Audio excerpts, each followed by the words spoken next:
কাটা আর কত দূর? এই তো আর অল্প কিছু আছে। অল্প কিছু আছে। কি কি মাছ নিছেন? বাগদা চিংড়ি হুম। আর এই ছাটি মাছ। ছাটি মাছ কোনটা?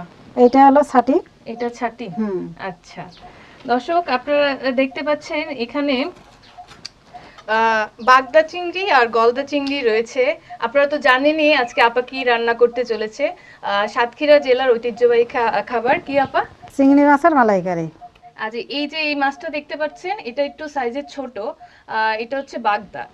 আর একটা মাছ হচ্ছে এটা, এটা আপনারা দেখেন এই মাছটা কিন্তু দেখতে বিশাল সাইজের। আপনারা নিশ্চয়ই জেনেছেন এটা কি মাছ। এটা হচ্ছে চিংড়ি মাছ, কিন্তু এটা জাত হচ্ছে গলদা চিংড়ি। গায়ের রংটা দেখতে পাচ্ছেন অনেক সুন্দর, তাই না আপা? এই যে এখানে পাগুলো হচ্ছে নীল, এত বড় পা, আর হচ্ছে লেজটাও কিন্তু দেখতে পাচ্ছেন, রংটা কিন্তু অনেক সুন্দর। হ্যাঁ আপা এই যে সবগুলো মাছ তো নিলেন, মোটামুটি সাইজ একটু ছোট, এটা এত বড়, এটার কারণ কি? এইটা আপনি এই মেহমান আমাদের বাসায় এসেছে, আজকে আসছেন তার জন্য এখানে বড়টা নিচে আপনার খাওয়ানোর জন্য।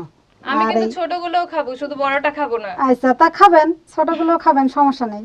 আপু ছোট চিংড়িগুলো তো কেটে ফেলেন, এখন কি বড়টা কাটবেন? এখন বড়টা কাটবো। আচ্ছা কাটেন। সবাই কিন্তু চিংড়ি মাছ কাটতে পারে না, বুঝছেন? হ্যাঁ, আজকে আপনারা দেখে মানুষ শিখবে যে কেমনে কাটতে হয়। হ্যাঁ, বড় মাছটা দেখতে কিন্তু অনেক সুন্দর না?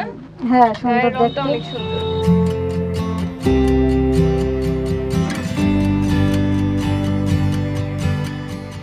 আপু এখন কি করতে হবে তাহলে?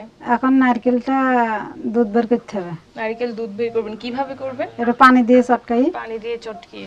দর্শক এখানে আপনারা দেখতে পাচ্ছেন নারকেল রয়েছে। এখানে কতগুলো নারকেল রয়েছে? মানে দুইটা নারকেল আছে। দুইটা নারকেল আগে কুড়িয়ে তারপর এটাতে কি পানি, গরম পানি না ঠান্ডা পানি? ঠান্ডা পানি দিলেও হয়, গরম পানি দিলেও হয়। তো আপনারা পছন্দ মতো গরম পানি দিয়েও চটকিয়ে নারকেলের দুধ বের করতে পারেন, ঠান্ডা পানি দিয়েও করতে পারেন। আপু এখন ঠান্ডা পানি দিয়ে করবেন। হ্যাঁ, গরমের সময় তো, যার কারণে ঠান্ডা পানি দিলে সমস্যা নেই।